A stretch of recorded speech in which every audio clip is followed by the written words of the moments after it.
성령님, 좋은 아침입니다. 이 시간 성령님을 초청합니다. 오늘도 내 안에 오셔서 하나님을 기쁘시게 드릴 것을 소원하게 해주세요. 오늘 말씀을 통해 구체적으로 무엇을 해야 할지를 깨닫게 해주세요. 깨달은 것을 삶 속에서 실천할 수 있도록 도와주세요. 아멘. 오늘 함께 나누실 하나님 말씀은 출애굽기 20장 18절에서 26절까지 말씀입니다. 못 백성이 우레와 번개와 나팔 소리와 산의 연기를 본지라 그들이 볼 때에 떨며 멀리 서서 모세에게 이르되 당신이 우리에게 말씀하소서. 우리가 들으리이다. 하나님이 우리에게 말씀하시지 말게 하소서. 우리가 죽을까 하나이다. 모세가 백성에게 이르되 두려워하지 말라. 하나님이 임하시면 너희를 시험하고 너희로 경외하여 범죄하지 않게 하려 하심이니라. 백성은 멀리 서 있고 모세는 하나님이 계신 흑암으로 가까이 가니라. 여호와께서 모세에게 이르시되 너는 이스라엘 자손에게 이같이 이르라. 내가 하늘로부터 너희에게 말하는 것을 너희 스스로 보았으니 너희는 나를 비겨서 은으로나 금으로나 너희를 위하여 신상을 만들지 말고 내게 토단을 쌓고 그 위에 내 양과 소로 내 번제와 화목제를 드리라.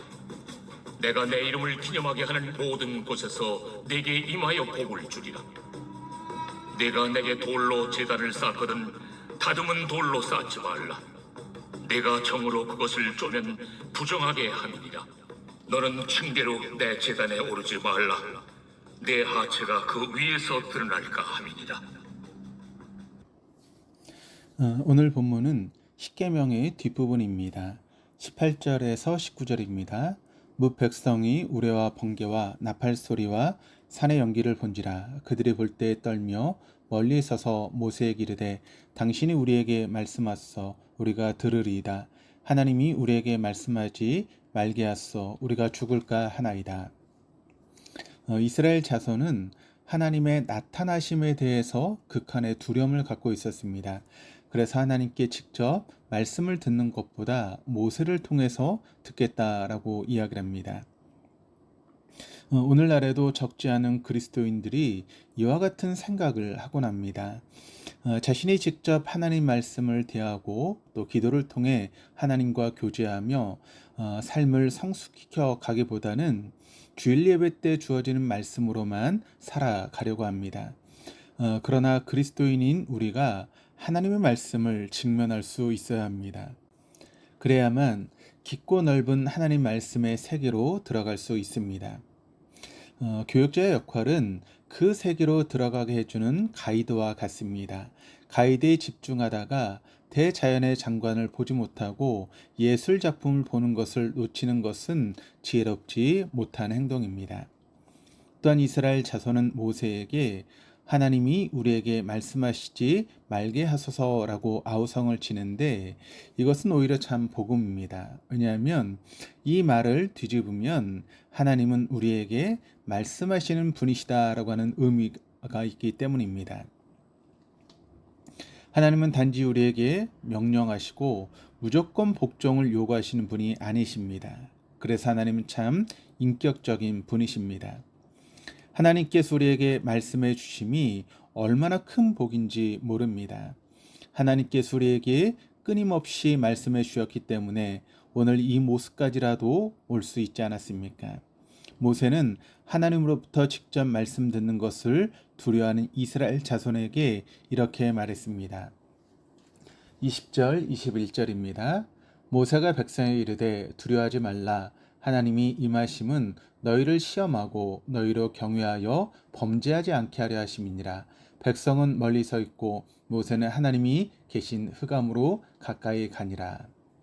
모세는 이스라엘 자손에게 하나님은 두려워해야 될 공포의 대상은 아니시지만 우리가 경외해야 될 분이시다라고 말합니다. 그리고 그것은 우리로 하여금 죄를 짓는 것을 막아주고 있다라고 합니다. 그렇습니다. 하나님을 향한 바른 경외심은 순결한 삶을 살아가게 만들어줍니다. 요즘은 하나님을 경외해야 될 분보다 우리를 사랑하시는 분으로 훨씬 더 많이 표현하곤 합니다. 하나님은 우리를 분명히 한결같이 사랑하시기에 그 사랑을 입은 은총을 누려야 합니다. 그러나 동시에 우리는 하나님을 경외해야 합니다. 그래야 우리의 믿음이 깊은 성숙으로 나아갈 수 있습니다. 그래서 하나님을 중심으로 경외하는 사람이 자신의 삶을 신실하게 가꾸어 가고 자신의 신앙을 입증하는 삶을 삽니다. 22절에서 26절은 제단에 관한 법에 대해 증거합니다. 하나님께서는 이스라엘 자손을 대표해서 나온 모세에게 이렇게 말씀하셨습니다. 22절입니다. 여호와께서 모세에게 이르시되 너는 이스라엘 자손에게 이같이 이르라. 내가 하늘로부터 너에게 말하는 것을 너희 스스로 보았으니 20장 22절에서 23장 33절까지를 언약서라고 합니다. 여기에는 우상 숭배와 제단법, 종에 관한 법, 사형에 해당되는 죄와 상해 죄, 또 도둑질과 같은 사회법, 안식일법, 절기법 등이 있습니다. 이 부분은 이스라엘 자손에게 십계명만큼이나 중요했고 또 성막을 짓는 일보다 앞서서 주어졌습니다. 즉, 이 법들이 성막을 세우는 것보다 더 중요하게 여겨지게 되었다라고 하는 의미입니다. 그들이 이 말씀에 순종함으로써 더욱 하나님의 백성다워질 수 있었기 때문입니다. 그런데 하나님께서 모세에게 이렇게 말씀하셨습니다. 너는 이스라엘 자손에게 이같이 이르라. 내가 하늘로부터 너에게 말하는 것을 너희 스스로 보았으니. 여러분, 이 말씀이 좀 이상하게 여겨지지 않습니까? 너희 스스로 들었으니 라고 하지 않고 보았으니 라고 합니다. 이것은 그들이 인격적으로 하나님을 만났음을 뜻합니다. 우리가 주일 예배에서는 물론 수요 예배와 새벽 기도회 등의 시간에 우리는 하나님의 말씀을 듣습니다. 그때 우리가 하나님을 만나는 것입니다. 그것은 들음이 보는 것이 되는 것, 즉 만남이 되는 것입니다. 그러기 위해서는 하나님께 집중해야 합니다.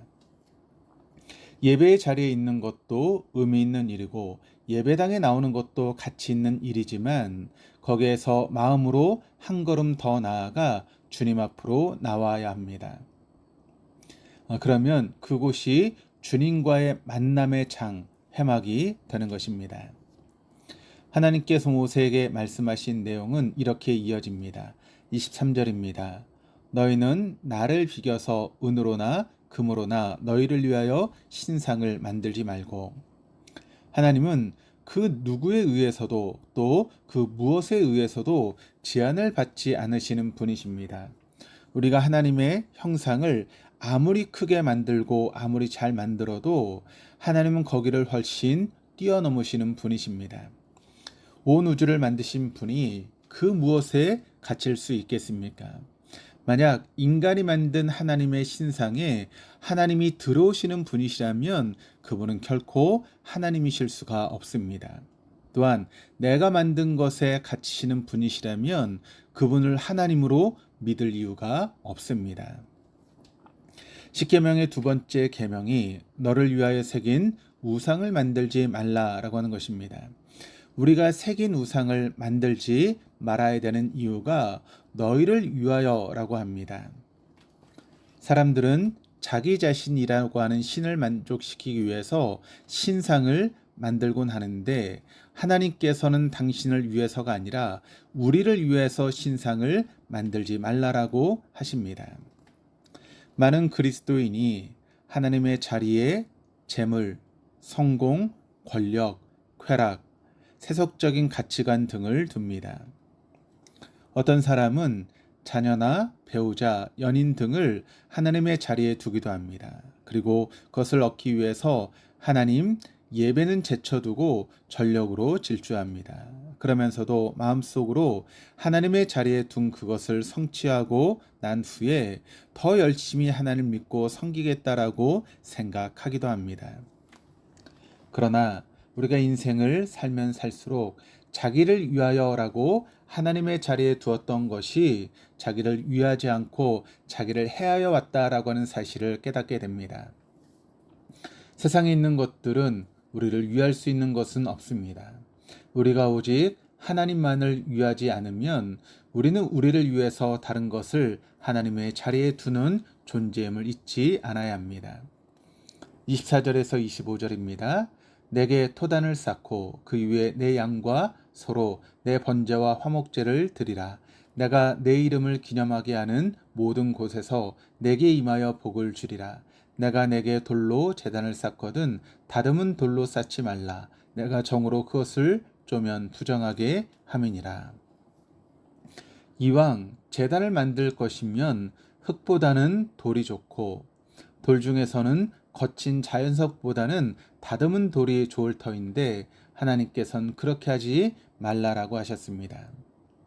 물론 이 말씀이 예배당을 지을 때 절대로 돌로 짓지 말고 짓더라도 매끈한 대리석으로 짓지 말고 반드시 흙으로만 지으라고 하는 의미는 결코 아닙니다.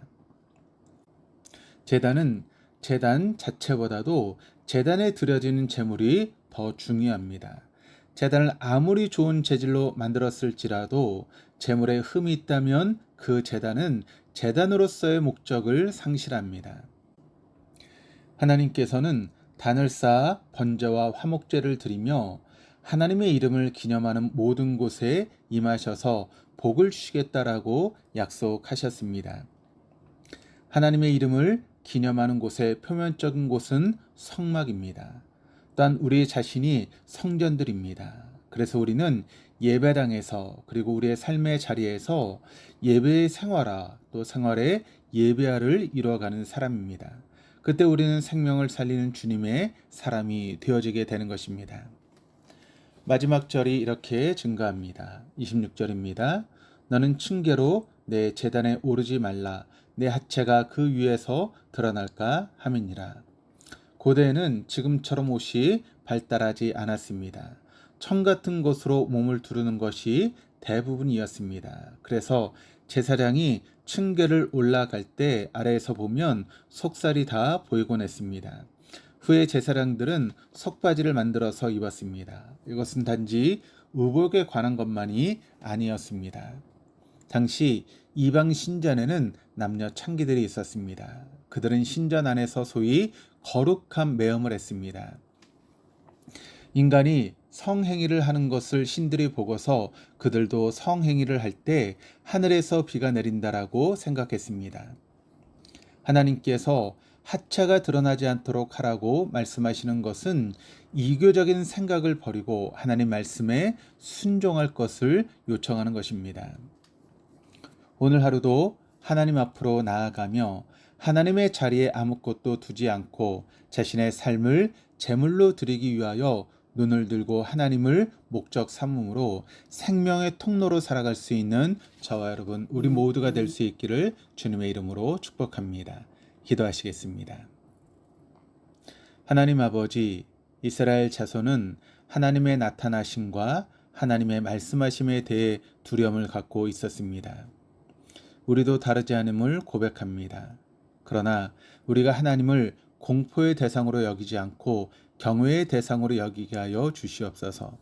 또한 하나님은 우리를 위해서 독생자를 보내실 정도로 우리를 사랑하시는 분이신 것도 잊지 않게 하여 주시옵소서. 더 나아가 그 어떤 경우에도 우리의 삶에서 하나님의 자리에 하나님의 대용품을 두지 않게 하시고 우리의 삶이 하나님께 드리는 번제물과 화목제물과 같게 하여 주시옵소서. 오늘 하루도 세속적인 가치관을 따르지 않고 눈을 들어 하나님과 하나님 말씀을 바라봄으로 우리의 삶이 생명의 연결고리가 되게 하여 주시옵소서. 감사드리며 예수 그리스도의 이름으로 기도합니다. 아멘.